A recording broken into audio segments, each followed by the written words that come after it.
Bonjour à tous et bienvenue sur ce nouveau podcast Chronique de disruption numéro 3. Aujourd'hui, nous avons l'honneur de recevoir Alexandre Contat. Alexandre, bonjour.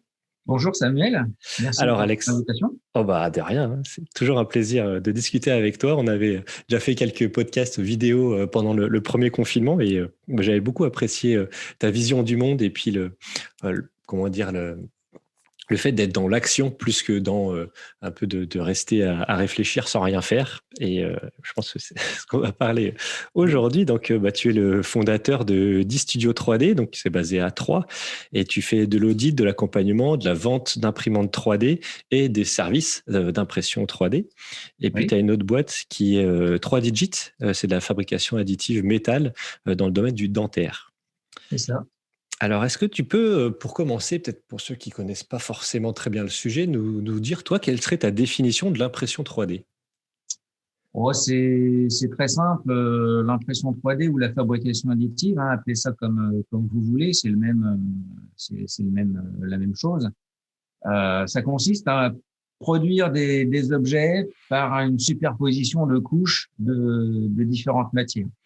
Puisque dans l'impression 3D, on a un large éventail de techniques et de matériaux qui sont souvent liés aux techniques employées. Ça va des plastiques, des polymères, vulgairement des plastiques, jusqu'à différents alliages de métaux. On peut même imaginer énormément de choses. Enfin, même imaginer, et ça existe même dans la réalité, puisqu'on peut aussi faire des bâtiments, on peut aussi faire des choses qui se mangent. Donc, on peut utiliser quasiment tout en le transformant un petit peu et avec différentes machines mécaniques, des robots pour superposer donc ces couches de matière et obtenir quelque chose. D'accord, en empilement de matière, quoi, quelle que soit la Ouais, matière, que ce soit ouais, du ouais, ouais. physique, du biologique, etc.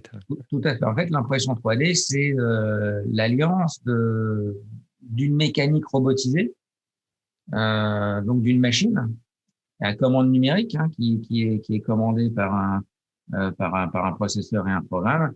Et cette machine vient déposer une matière X ou Y. Donc, dans les imprimantes 3D les plus simples, bon, bah, c'est du plastique. Entre les deux, on a aussi beaucoup de machines qui utilisent des métaux sous différentes formes aussi. Et puis, aujourd'hui, on commence à voir des machines qui impriment des murs ou en plus petit, qui impriment des choses qui se mangent. Voilà. D'accord. Donc, il y a une différence entre l'impression 3D et la découpe laser, où il y a peut-être Oui, des ponts, ou parce que... alors c'est complémentaire. Pour moi D'accord. déjà, bon, petite parenthèse, pour moi l'impression 3D c'est complémentaire d'autres technologies. C'est pas une technologie qui va tout remplacer. C'est une nouvelle technologie entre guillemets parce que ça a quand même une trentaine d'années, 30-35 ans. D'accord, Euh, ouais, quand même. mais par rapport donc à la découpe laser, comme tu l'as dit, hein, bah, tout simplement, ne serait-ce qu'en français, découpe laser, on utilise un laser pour découper quelque chose. Donc on part d'une matière, d'un bloc, d'une planche, d'une feuille. On part déjà de quelque chose de formaté On enlève, quoi, un peu et la on enlève, sculpture, quoi, la voilà. sculpture Et sur pierre, quoi. tout à fait. Et on va découper avec un rayon laser une forme dans cette plaque. Donc c'est un petit peu différent. Là, on fait de la soustraction, on va avoir des chutes, Mm. on va avoir des chutes de matière. Et puis on est un petit peu contraint, mais dans tous les cas, de toute façon, même en impression 3D, il faut pas croire, il y a toujours des contraintes. Oui, est-ce qu'il y a une différence entre l'impression 3D et la fabrication additive, alors? Non, pour Ou moi, c'est c'est la même synonyme? chose. Pour Ouais. moi, c'est exactement la même chose. Il y a des gens qui vont vous dire qu'on parle de fabrication additive dans l'industrie, que c'est plus professionnel que l'impression 3D. C'est du vocabulaire. D'accord. Voilà. Voilà. Personnellement, je suis pas un ayatollah de l'impression 3D ou de la fabrication additive. C'est la même chose. Enfin, pour moi, c'est la même chose. Hein. D'accord. Et est-ce que, enfin, quel est le marché aujourd'hui et est-ce qu'on voit déjà un peu, tu dis ça fait 35 ans que ça existe, déjà des tendances, où va la demande aujourd'hui? Ah bah aujourd'hui la demande. Bon, la demande, elle est perturbée par les événements, mais c'est d'ailleurs très, très problématique puisque l'impression 3D se destine à de la production, se destine à des entreprises, à des applications de production d'objets. L'impression 3D, ça se destine pas à des entreprises de services. Hein, ça, vous me comprenez bien, j'insiste. Mais voilà, l'impression 3D, ça va se destiner et être utilisé par des entreprises qui produisent quelque chose, un bien physique, un bien matériel. Donc aujourd'hui, c'est tributaire des ralentissements économiques, c'est tributaire de la mondialisation d'une certaine façon et surtout de la production manufacturée qui est faite à l'extérieur. Soyons clairs.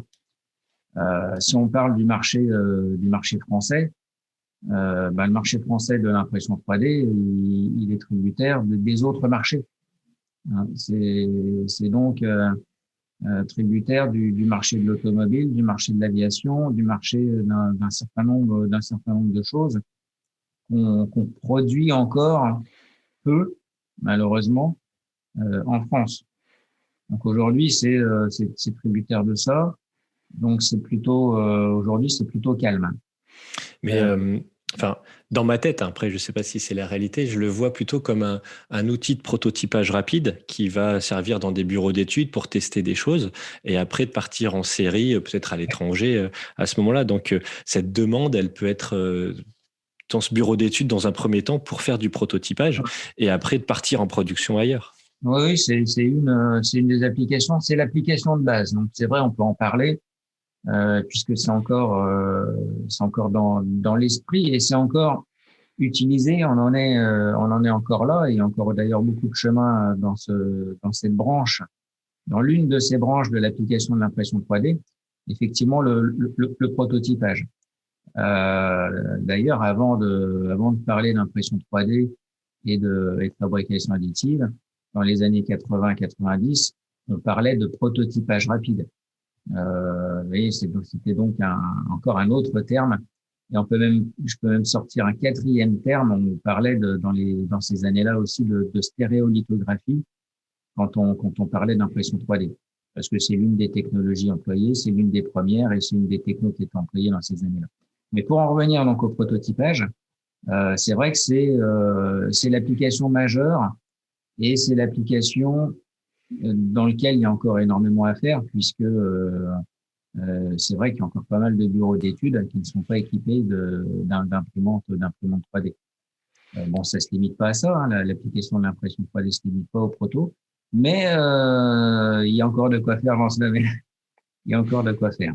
Parce on voit en fait au niveau des imprimantes, là, je voyais la Singomatic, c'est ça, marquée de boîte où tu peux te la faire toi-même un peu en mode Ikea. Je pense que c'est l'entrée de gamme pour le faire à la maison, commencer à s'amuser à certaines choses. Je ne sais pas si c'est le genre de machine qu'on peut retrouver en entreprise, mais plutôt un usage domestique. Et ça va jusqu'à la grosse machine industrielle pour du prototypage, du bureau d'études, des choses. Enfin, je voyais des trucs, c'est énorme, quoi. C'est de la taille d'un piano pratiquement. Donc, Oui. je me demande, est-ce que c'est un business de niche pour certains marchés ou est-ce que ça va devenir un véritable outil du quotidien? Non, alors, bien souvent, c'est un petit peu le problème, on voit les petites choses faciles, abordables et pas chères, et puis les très grosses, énormes. Ouais. Faut oublier ça et surtout se focaliser ce qu'il y a entre les deux. Ce qu'il y a entre les deux, il y a des machines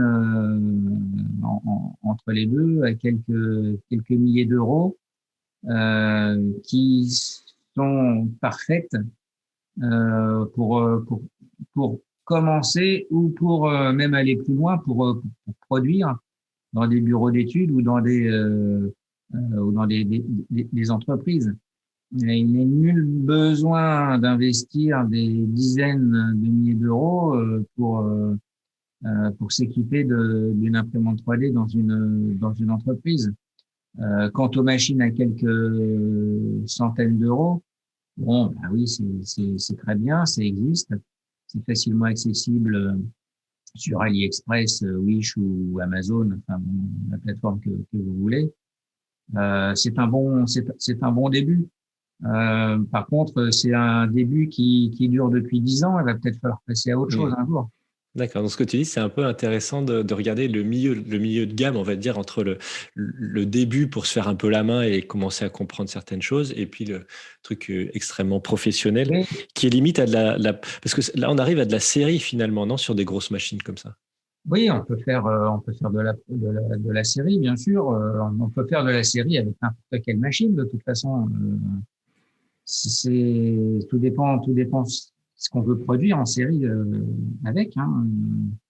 Il est même d'ailleurs des fois préférable, donc, encore une fois, ça dépend du code, l'application et du produit, mais d'acheter plusieurs machines à quelques milliers d'euros qu'une grosse à quelques dizaines. Avec plusieurs machines, on va pouvoir produire plus vite. Et plus près aussi. Plus vite, plus près, mais bon, avec plusieurs machines, si tu as 10 machines, tu vas produire 10 fois la même pièce dans le même temps. Eh oui. T'as toujours que 24 heures par jour. C'est ça. Ouais, on parallélise les tâches en fait, Eh avec oui, plusieurs machines, pas chères en fait, c'est ça que tu dis. oui, oui, tout à fait. Oui. Je vais parler avec toi aussi de la modélisation 3D, du scan 3D, donc ce qui se passe avant, on va dire, la production réelle de la pièce. Et oui, ce qui est primordial. Ouais, voilà. Et j'ai l'impression que c'est assez compliqué de prendre en main ces outils. Et puis, parce que tu m'avais montré la dernière fois, c'est toutes les structures de support, les pieds, on va dire, sur quelque chose qui est en volume, bah, va falloir soutenir au moment de la production. Comment c'est calculé tout ça? Est-ce que ça doit être modélisé? Ça se fait automatiquement? Est-ce que tu peux nous en dire un peu plus sur cette partie amont? Alors, c'est vrai que déjà en amont, si on modélise pas en 3D, on n'a rien à imprimer. Ça, tu fais bien d'en parler. On devrait d'ailleurs toujours commencer par ça. Moi, quand un client vient me voir et qui me dit, je voudrais une imprimante 3D, je voudrais que vous me fassiez cette pièce-là. Si vous n'avez pas de modélisation dans votre entreprise, une imprimante 3D, ça va vous servir à rien. Et si vous voulez faire une pièce mais qu'elle n'est pas modélisée en 3D, ben, c'est pas possible. Aujourd'hui, il n'existe pas d'imprimante 3D à qui on peut dire imprime-moi un mouton. Ça marche pas comme ça. Donc effectivement, aujourd'hui, faut modéliser en 3D et ça me fait penser à un autre domaine. On parle beaucoup aujourd'hui de numérisation des entreprises, de digitalisation des entreprises, mais effectivement, bon, il y en a de moins en moins quand même. Aujourd'hui, il y a quand même plus de bureaux d'études. Il y a quand même plus de bureaux d'études qui travaillent sur une planche à dessin. J'espère pas. Enfin, moi, j'en connais pas, mais bon, c'est normal. Ceux qui dessinent sur une planche à dessin, ils viennent pas me voir pour une imprimante. C'est ça, c'est l'étape d'après. Mais voilà, aujourd'hui, quand même, les bureaux d'études, ils ont au moins un ingénieur et un ordinateur où il y a CATIA, SolidWorks ou d'autres logiciels de modélisation 3D. Et aujourd'hui, quand on crée un produit, bah non, je connais pas les stats, mais on le fait en 3D, on le fait directement en 3D. On dessine de moins en moins, pardon, de moins en moins en 2D, dans AutoCAD ou dans d'autres softs qui servent à faire du plan. Donc à partir de ce moment-là, le réflexe, eh ben, c'est de l'imprimer. Effectivement, le réflexe, c'est que quand on a modélisé une pièce en 3D, on l'a à l'écran. Ouais, c'est bien beau, c'est chouette. On sortira un plan ou une image avec le copieur connecté de l'entreprise, mais ça va pas plus loin. Et là, tous les ingénieurs ou tous les techniciens qui sont en bureau d'études trépignent d'avoir une imprimante 3D. C'est normal. T'as envie de le toucher, de l'avoir physiquement. Ah oui, oui, c'est clair. D'une part, parce que ça permet très rapidement donc d'avoir cette pièce, de voir si elle va fonctionner, de se rendre compte que non, et de très rapidement pouvoir la modifier pour l'améliorer. Ça, voilà, c'est le point de départ. La modélisation 3D, c'est ce qui rend après accro à l'impression 3D. Et quant au scanner, là, tu as abordé le sujet du scan. Bon, pour moi, le scanner, c'est encore du fantasme. C'est clair. Ouais, c'est encore du fantasme. Le gros problème du scanner, c'est comme pour beaucoup de choses, c'est la télévision et et et ce qu'on peut montrer, la rêverie télévisuelle et cinématographique qu'on fait autour de certaines technologies. Alors là, la numérisation 3D, c'est pas comme dans les experts à la télé. Ça se passe pas comme ça. Hein. D'accord. C'est du cinéma, là. Ça, Voilà, ça c'est du cinéma. Le scan 3D, alors les scanners 3D, ça existe. Le problème, c'est que ça coûte cher. Il y a des scanners abordables, mais c'est pas trop le problème parce que même si on met 5 000 € dans un scanner, ce qui est relativement peu pour une entreprise, si on met 50 000 € dans un scanner, c'est un petit peu plus cher, mais c'est pas forcément non plus un problème pour les entreprises. Ça va pas améliorer, ça va pas rendre plus facile les choses parce que un scanner, ça fait un nuage de points. Un nuage de points et une imprimante 3D, ça sait pas imprimer un nuage. Donc, il faut se servir de ce nuage de points pour refaire la pièce en volume. Donc, c'est beaucoup de travail. D'accord. Donc, le scanner…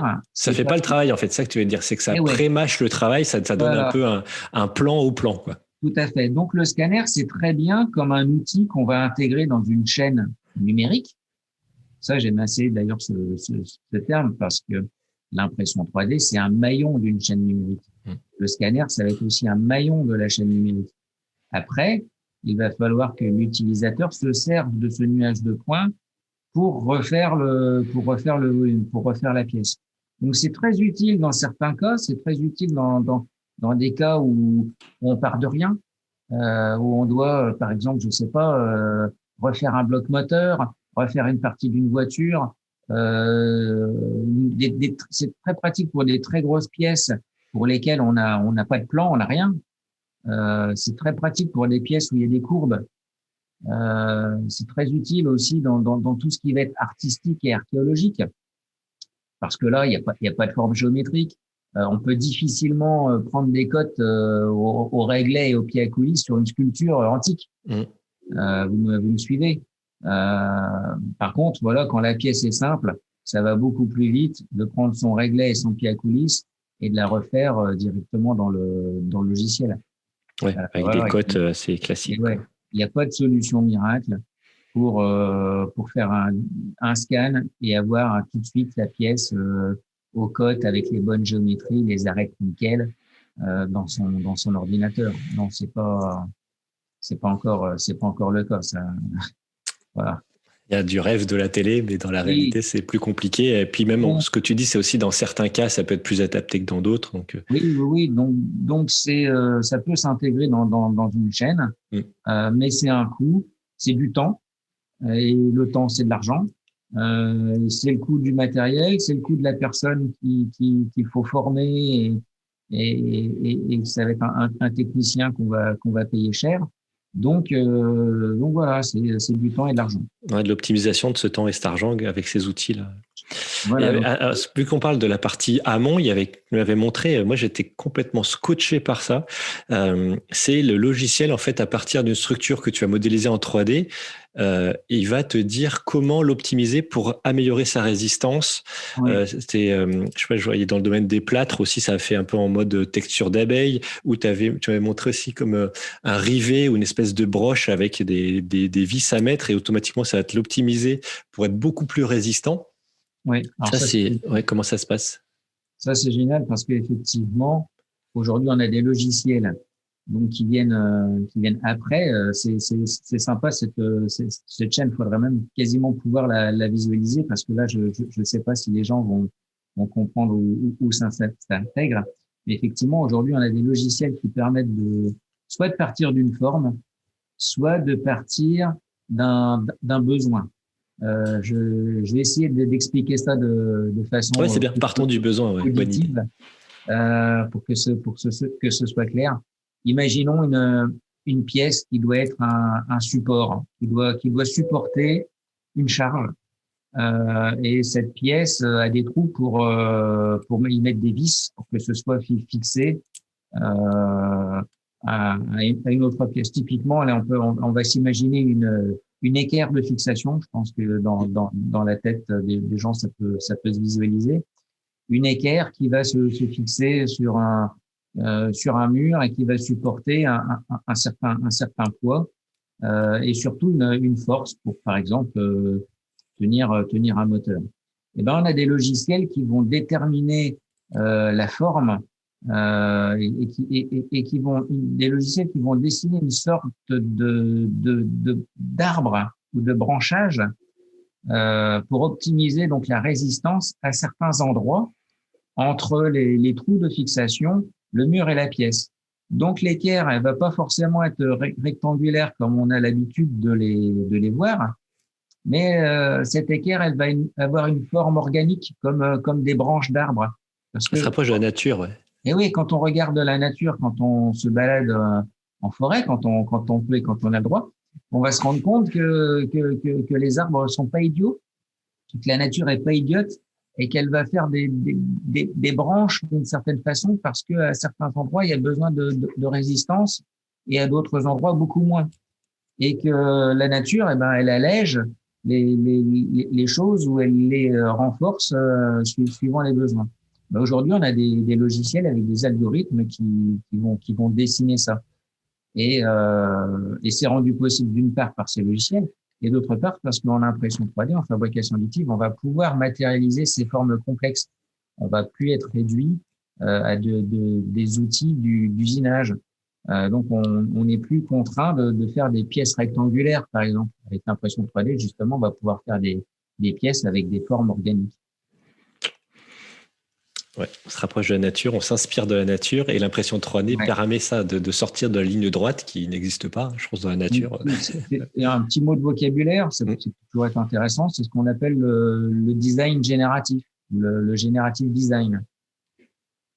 D'accord, c'est là où on va se rapprocher de la nature en générative design, c'est ça? Oui, tout à fait. Donc, on vient optimiser et donc on va utiliser moins de matière puisqu'on va en utiliser que là où il en faut. On va renforcer que là où il en faut. Donc, on arrive à des pièces plus légères et plus solides que si on avait fait ça dans un bloc directement. D'accord. Mais économiquement, c'est intéressant aussi, quoi. Oui, c'est intéressant.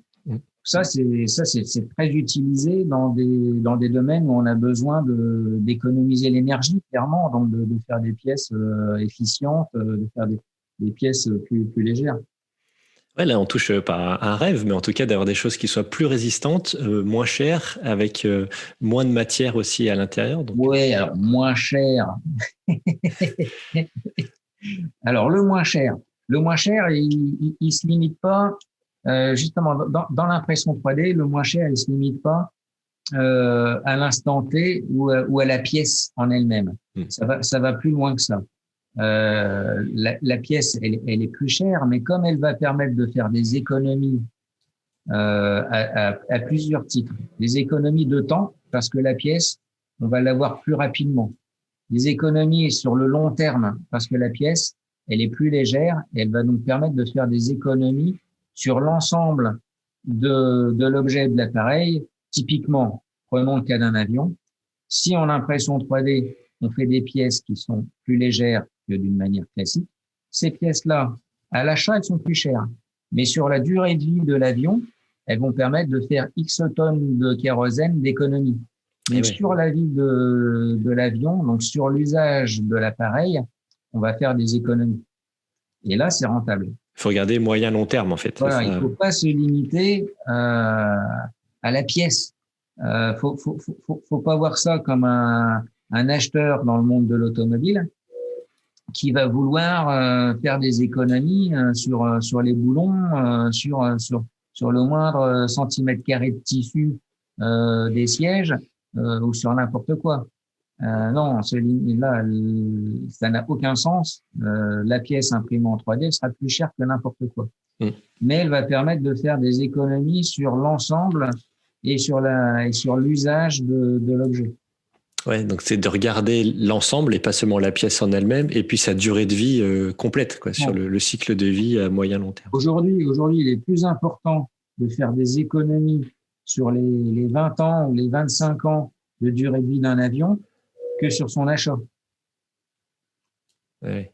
Moi, ça fait penser vraiment à l'automobile sur ce qu'on appelle pièces et main-d'œuvre, c'est-à-dire toute cette partie de maintenance de la voiture, où c'est là où en fait on a les coûts qui arrivent à la Oui, fin encore de là, c'est sa un autre voiture, quoi. domaine parce Ouais. que là, quand le- le- l'automobile, dans l'automobile, le produit, c'est pas la voiture, c'est le client.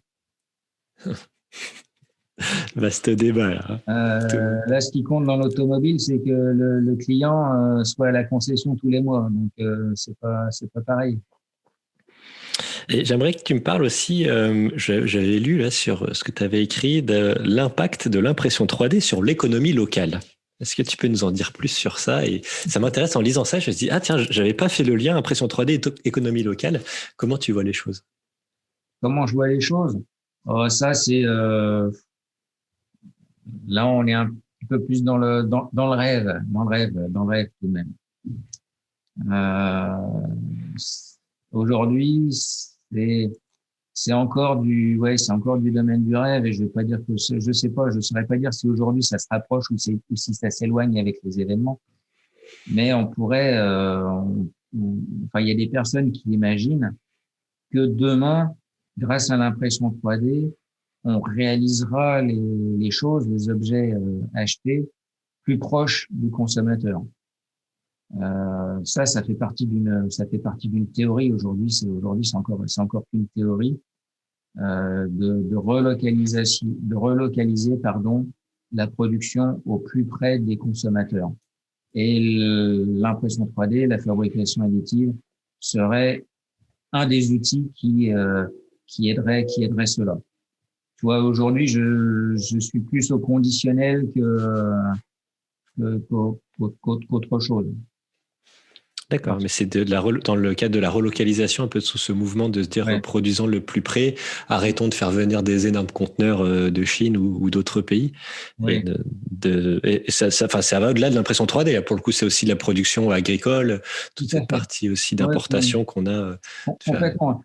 L'impression 3D, ce n'est qu'un outil, hein, et c'est pas un outil qui va tout remplacer, qui va tout chambouler. Effectivement, il y a des choses bien plus importantes que l'impression 3D ou la fabrication additive. Tu viens de le dire. C'est déjà tous nos biens de consommation qui nous permettent de vivre. Donc, ce qui est la nourriture, par exemple. Bah, je voyais des haricots verts bio du Kenya. Est-ce que ça s'appelle toujours du bio quand ça vient du Kenya par avion? Putain, et puis, Tout à ouais, fait.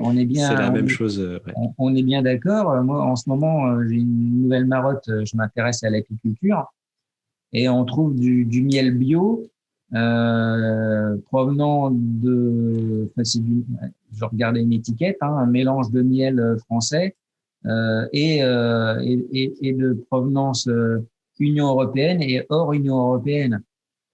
Donc, en grande surface, on a du miel bio qui provient de partout du monde. Mm. Et donc, forcément, le bio qui est fait à l'autre bout du monde, comment on vérifie qu'il est bio? Mm. C'est ça. Hein, surtout quand c'est fait par des abeilles qui vont butiner 3 kilomètres autour de la ruche des choses, on ne sait pas quoi.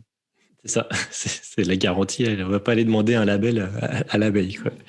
Bon, Mais pour revenir à l'impression 3D, justement, ça nous fait penser à ce que tu disais au début là sur la nourriture. Je voyais un restaurant là, ils font des steaks imprimés en 3D. Toi, tout ce domaine du biologique, je voyais aussi des tissus humains où enfin, il y a le truc ouais, a tourné un peu sur une oreille qui a été faite comme ça en ouais, tissu organique.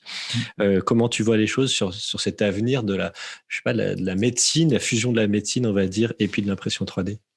ah ben, techniquement, tout est quasiment possible. Les freins sont intellectuels et administratifs. Mais techniquement, tout est possible. Tu veux dire éthique aussi, ou enfin, peut-être pour la médecine éthique, et puis pour la nourriture, est-ce que le frein, c'est juste que les gens n'ont pas envie de manger ça, tout simplement? Oui, après alors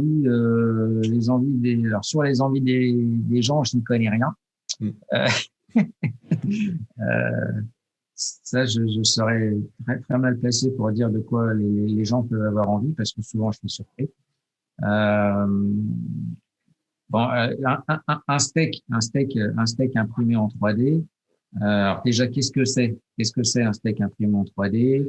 Ça va être une matière qui s'apparente à de la protéine animale, si c'est un steak animal, puisque aujourd'hui on peut aussi faire des steaks végétariens avec des protéines végétales. Donc c'est une matière qui est et on a une machine qui matérialise, qui façonne cette matière pour que ça ressemble à un steak. Mm. Voilà, c'est tout. Oui, on lui donne la forme qu'on veut, quoi. Ça Voilà, serait... donc à Mm. partir de ce moment-là, on peut là sûrement, je vois à peu près de quoi tu parles. On a fait en sorte que ça ressemble à un steak. On pourrait très bien faire quelque chose qui ressemble à autre chose et qui aurait le goût du steak. Ouais, c'est juste pour que ce soit dans l'assiette qu'on ait envie de le manger Oui, aussi, que ça se oui, rapproche à ce qu'on connaît déjà, quoi. Mais effectivement, la voilà. forme, peu importe, quoi. Ça, c'est pas mal du buzz. Quel est l'intérêt là-dedans? Pour moi, il y en a pas.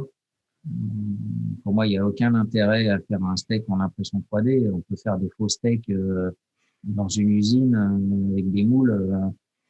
Et puis voilà, c'est quand même Mm. plus intéressant de produire en série de la nourriture répondre à des problèmes d'alimentation, des problèmes de famine, C'est des ça. problèmes d'alimentation, que de produire un steak devant des caméras pour Ouais, faire le buzz. c'est du marketing, là, pour le coup. Oui, Ouais. oui, ouais, Mm. complètement. Et dans le domaine de la santé, alors, sur les tissus, les greffes? Alors non, ça par contre c'est vachement bien ça. Mais alors là, techniquement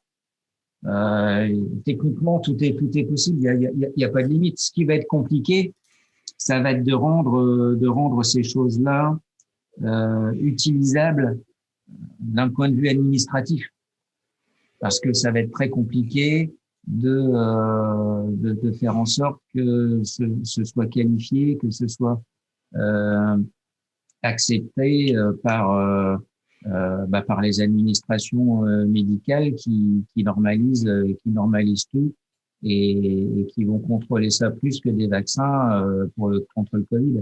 Et est-ce que tu as connaissance d'hôpitaux en France qui pratiquent ça? Certaines choses, oui, il y a un hôpital sur l'île qui utilise des, comment dire, des choses qui vont permettre de reconstruire des seins à des femmes qui ont souffert du cancer du sein et qui ont été opérées avec une ablation mammaire. Et c'est pas des prothèses, mais ça va permettre au sein de se régénérer. Et donc c'est une start-up sur l'île et c'est fait conjointement avec un hôpital à Lille.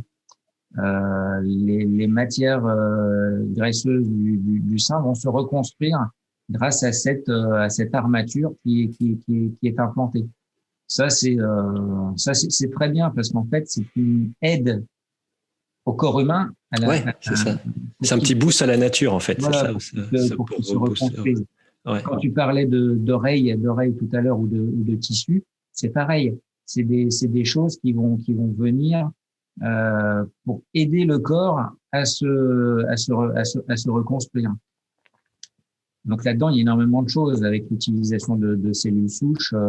Bon là, on est quand même encore beaucoup dans le domaine de la recherche. Ouais, c'est de la R&D. C'est pour demain. Ça, c'est pour demain. Mais aujourd'hui, au présent, il y a d'autres domaines dans le dentaire où l'impression 3D est utilisée quotidiennement. Oui, comment ça se passe sur le dentaire, là, parce qu'on a l'habitude de mordre dans cette espèce de pâte à modeler et puis après de recevoir le moulage en plâtre de ses dents. C'est en train de changer, ça. Le dentaire, c'est un domaine où la fabrication additive et l'impression 3D, c'est du quotidien. C'est utilisé depuis déjà plusieurs années sans le savoir. Et c'est un domaine d'ailleurs qui est très discret et qui fait pas le buzz comme d'autres domaines. Donc tu parlais d'empreintes effectivement, le processus dentaire aujourd'hui, bon, tu es patient, tu souffres d'une dent, tu vas chez ton dentiste, il y a une carie, faut refaire une dent. Donc ton dentiste, de façon classique, prend une empreinte dans une sorte de pâte à modeler qu'on appelle alginate, donc de ta dentition, et puis il transmet cette empreinte à un prothésiste qui lui va faire la dent réparatrice, va faire la prothèse dentaire pour qu'après tu retrouves une fausse dent mais comme une vraie, que tu puisses manger et vivre ta vie normalement. Donc ça c'est le processus classique. On voit de plus en plus de dentistes équipés de caméras optiques, et donc là le dentiste ne va plus te faire une empreinte en alginate dans la bouche, mais va te faire un scan 3D, une photo 3D de ta bouche très très rapidement, et transmettre cette photo, ce scan 3D au prothésiste, qui lui va faire la prothèse avec un ordinateur, un écran, un logiciel et une souris. Et cette prothèse va être, soit il va la faire en interne s'il est équipé de différentes machines, soit il fait faire un sous-traitant qui est équipé aussi de différentes machines, et on va faire, je vais essayer d'être plus rapide, en impression 3D métal, on va faire un bridge, une couronne, un inlay, enfin un certain nombre de pièces et d'éléments dentaires. Sur la base de ce scan.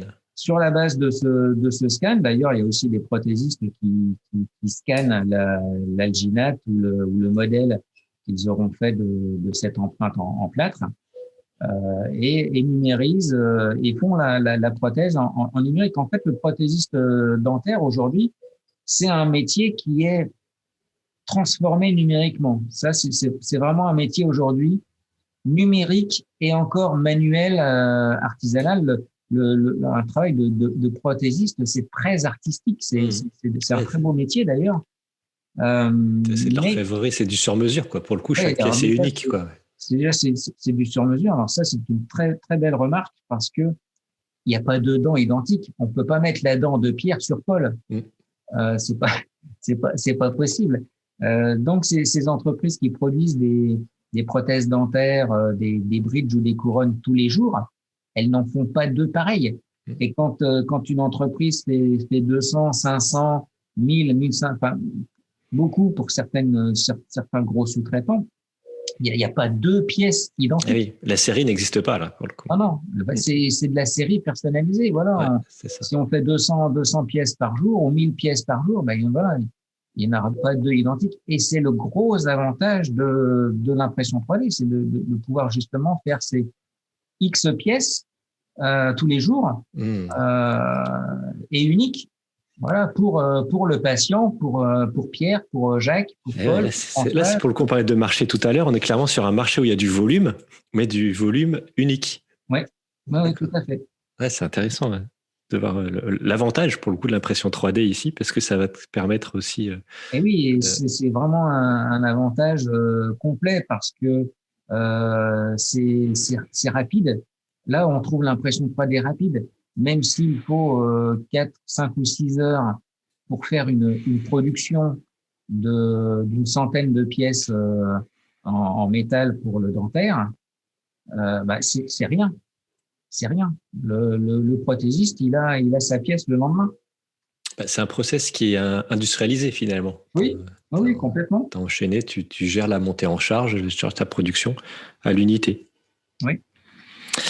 Et dernière question, je vais te parler, donc ça c'est une question de Benoît que j'avais lancé un peu, participer, n'hésitez pas à poser des questions quand on prépare ces interventions de podcast. Il nous demandait pour la construction de maisons avec des imprimantes 3D, on a vu que le béton avait remplacé finalement le fer fondu avec des grosses machines.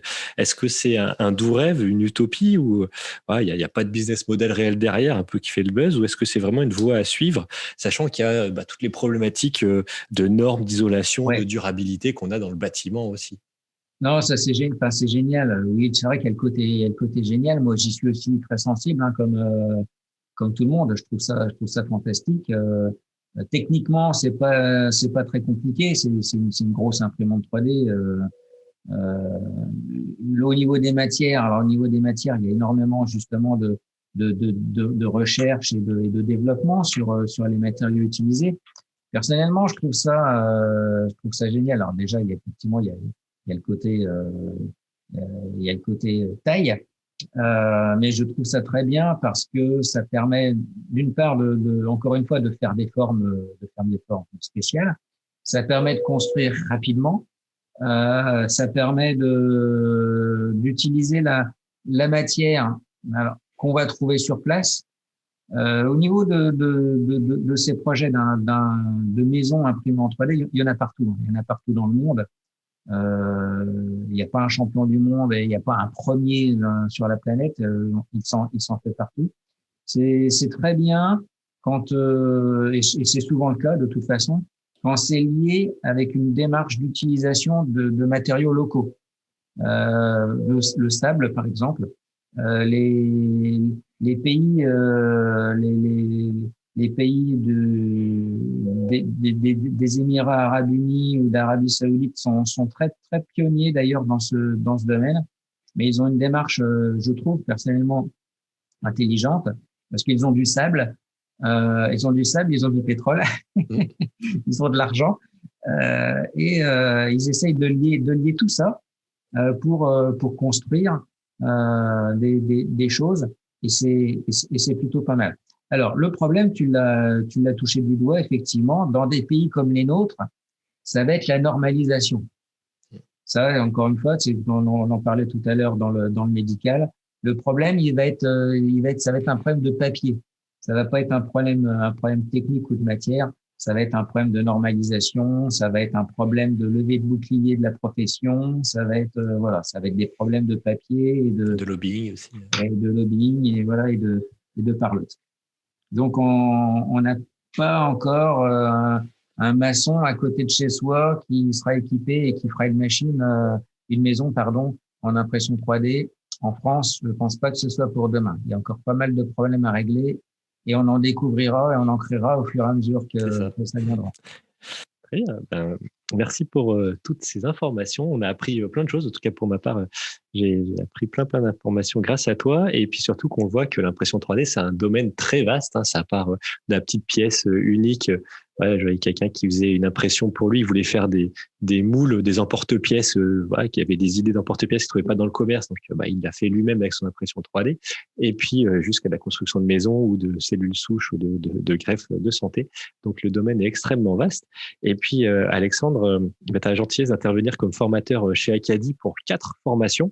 Ça intéresse nos auditeurs de continuer d'aller se renseigner, d'aller plus loin dans ce sujet. Donc, une première qui est sur la théorie, les bases de l'impression 3D, on va dire la porte d'entrée pour s'initier à ça. Deuxième formation sur la modélisation 3D avec un logiciel qui s'appelle SketchUp. Ensuite, tu vas aussi aider les entreprises à adapter leur modélisation. Tu as dit peut-être, on parlait des nuages de points tout à l'heure, ou des gens qui ont déjà une forme de modélisation, comment ils peuvent optimiser cette modélisation 3D. Oui, c'est important, oui, parce qu'on peut pas tout imprimer non plus. On va pas parler de détails, mais c'est très important de se former pour utiliser l'impression 3D, parce que tout n'est pas possible. Des choses différentes sont possibles, mais des choses classiques le sont moins. Donc, c'est important de le savoir. Ouais, et puis surtout, on peut trouver des tutos comme tout le temps sur tous les sujets aujourd'hui, sur ce savoir-là. Mais en tout cas, vous allez être au contact d'un expert qui est passé par là et qui va vous donner plein de trucs et astuces pour gagner du temps, finalement, et de ne pas faire les erreurs et d'aller plus vite dans votre modélisation pour derrière gagner, on a vu, de l'argent sur le long terme sur la production. Oui, c'est important. Comme il est important aussi d'être formé pour l'utilisation de son imprimante, de sa machine. Moi, j'y tiens parce que je veux pas que mes clients aient une mauvaise expérience avec leur machine. S'ils sont bien préparés, bien éclairés, après ils sont autonomes et ils sont très vite beaucoup plus forts que moi. Et c'est ce que tu fais donc avec ta 4e formation sur l'imprimante qui s'appelle la Raise 3D.